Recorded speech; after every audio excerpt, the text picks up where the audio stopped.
What's up, guys? Josh here, and welcome to the channel. Before we get started, I wanted to say thank you for stopping by today. It means a lot to me. This video essay took me a lot of time to produce and edit, so thank you for that. Before I start, I wanted to just give a quick little intro for some of my thoughts on this video.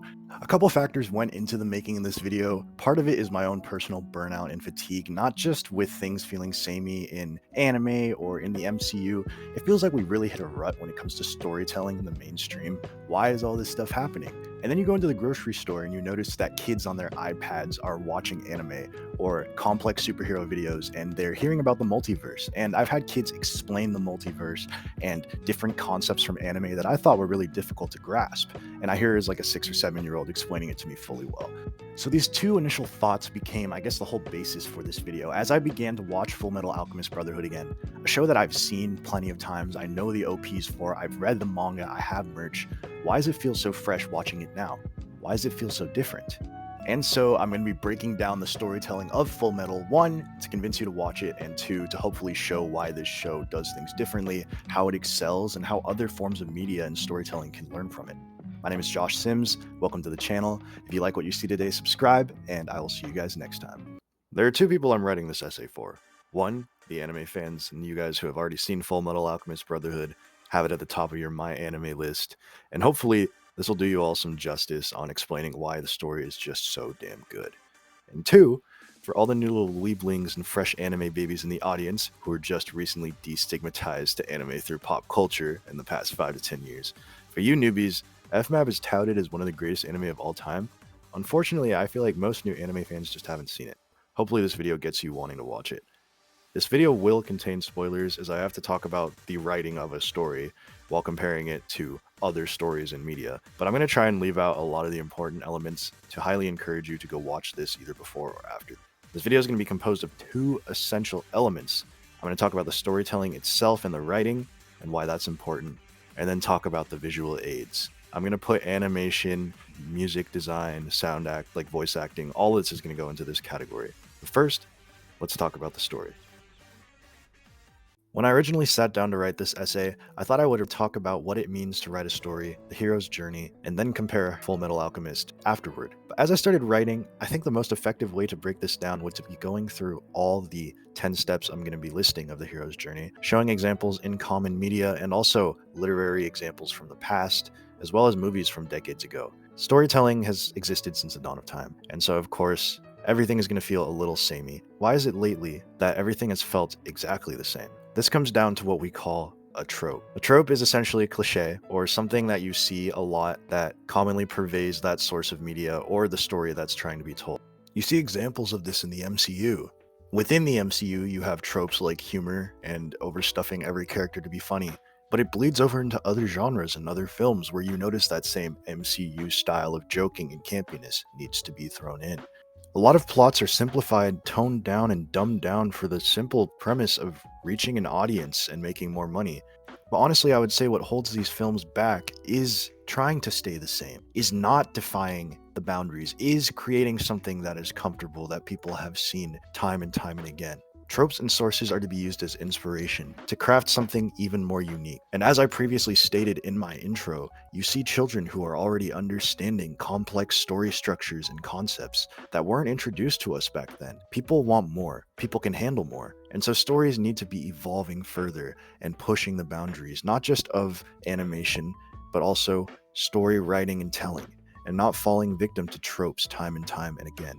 So what I'm about to break down for you is a chart of the hero's journey. The graph that I've specifically chosen to use the examples numbers the steps 1 through 12, and so I'll be covering each of them, not completely individually. Some of them deal with the same tropes and issues. I'm going to be talking about the whole hero's journey without some of the nuances and specificities that obviously literary scholars and others have been researching and refining for centuries. I'm going to be giving you a dumbed down version. Our hero's journey starts usually in the ordinary world. This may be a supernatural world with magic, etc., but our characters are usually living pretty normal lives. Bilbo Baggins in Bag End lives in a world of magic and fantasy, but he's content living in Bag End. That's where he's at the beginning of our story. All he does is eat, drink, and smoke. LOL. In Full Metal, we aren't even actually introduced to our heroes at the beginning of a normal hero's journey. We're introduced to our characters in a time period where Ed has already become a state alchemist, they've already lost parts of their body, and They're already dealing with the problems of the world. It isn't until episode 2 that we see the true beginning of their hero's journey, them bringing their mom back. But I would argue that the beginning goes even further to the backstory that is further revealed later when it comes to their mom and their dad, which I will keep very shallow for the sake of spoilers. This is something we don't see often in media, where so much of the initial story and background and backstory is revealed later on. A lot of modern movies and adaptations give you the story right from the beginning, when it starts. If you get flashbacks or context for earlier, it's usually very small and very inconsequential to the actual plot. Fullmetal takes you in and basically bounces you back and forth between things that have happened in the past and things that are happening in the present and things that are being foreshadowed for the future. Contrast this with all these examples: The Hobbit, Lord of the Rings, Star Wars, Black Clover, Naruto, One Piece, Shrek, The Lion King, and you see what I mean. These stories start in a linear path, and they stay pretty linear. Something like Star Wars added prequels and sequels, but the original trilogy, as it is Luke's hero's journey from beginning to end. This is not a problem, and again, when it's done right, it's done so well. But the problem is that this is a trope, and Fullmetal deals with this by doing something that is unique and very difficult to do, which is propel us into a story at somewhat of a halfway point. Steps 2 through 5, the call to adventure, the refusal of the call, the meeting the mentor, and crossing the threshold, are all things that we do not see in the first episode. We see them dispersed throughout the series. This is very effective in Fullmetal's case, as it keeps us drawn in. There are a lot of examples of different anime and media who have propelled us into a bit of a halfway point for our characters, but sometimes this can make the story end up feeling a little convoluted or confusing or disjointed. Every single random jump to another character's storyline or flashback that we're shown serves a greater purpose and ties into the plot exactly when it needs to. Part 6 of the hero's journey, finding trusted friends and allies, is one of the most important and crucial parts of storytelling today. A great main cast can only carry the story so far. What about all the quirky, zany people you meet along the way? Are they memorable? Are they written well? Or do they seem like cardboard copy cutouts of characters that have come before? Fullmetal gives us unique characters. It gives us comedic relief without the characters feeling like they're placed specifically for that reason. They all have substance. Take a look at some other MCs from anime like Goku, Luffy, or Naruto. Their personalities are written partially to be comedic relief, and sometimes it's harder to take them more seriously during epic moments because they're so campy all the time. Someone like Edward Elric is able to get goofy, devious, and get mad when people make fun of his height for comedic relief, but he has a serious tone and a somber nature to his backstory that is always present and always takes center stage again when it needs to. Back to the topic of side characters, Fullmetal takes this concept I mentioned with Edward, which is not compromising character for comedy, and instead allowing both to coexist, and disperses it throughout the entire cast. There's only one character I can really think of, Yoki, who is pretty much entirely comedic relief, and even he gets a moment at the end where he's allowed to have a little triumphant save the day moment, and the comedy purpose of his character is something a lot more nuanced. He's actually a character from the original series whose arc was cut out entirely in Brotherhood. He still shows up, he's used a lot for laughs, but those laughs in his character are intentionally used for a purpose. This intentional design of storytelling before comedy is most evident in the character of Maze Hughes. Hughes is important, and I will not get into his full story because it's a major spoiler to the entire plot of Brotherhood, but essentially when we first meet Hughes, he's a little bit of a bumbling idiot. All he wants to do is giggle and show us pictures of his wife and his daughter and giggle about how he wants to be at home with them. He seems like a really flat, uninteresting character. However, as we divulge into the series, you begin to see that he has been placed and written into the story, not as the comedic relief, but as something else entirely. It's weird for me to have to emphasize the importance of putting quality storytelling before comedy, but it's kind of sad to me that the norm these days seems to be putting haha funny first and fleshed out interesting characters second. Marvel Cinematic Universe. Speaking of the MCU, I think this is a perfect segue to talk about the next aspect of Part 6, which is when the MCU tends to get very, very wrong, and that Fullmetal does very, very right. Let's talk about villains. Every story needs a good villain. The villain is where the stakes come from, and the conflict, and the growth for our character, and the problems that they face. Fullmetal knocks it out of the park with the villains that they craft in this story. Basing your villains off of the 7 deadly sins is something that can go so wrong so fast. A perfect example of this would be in the film Shazam. Did you know that the 7 deadly sins show up as villains in this movie? Probably not. Or you might have just forgotten. Why is this? because none of them are embodiments of the aspects of human nature that they are named after. None of them have any visual comparison or similarities to their namesakes other than someone like Gluttony being extra big. Contrast this with something like Fullmetal. Each homunculus is not only given a unique design to embody their namesake of human nature, but also acts according to that namesake. Gluttony is always hungry. He wants to eat. Envy is envious of humans and wants to be beautiful. The enemies are given just as much attention to detail and character as the main characters and the rest of the cast, which even further fleshes out and embodies how great Fullmetal's universe is. All of this character depth, everything that we've seen thus far, serves to build as what I would call the foundation of the story. I would group parts 1 through 6 in here.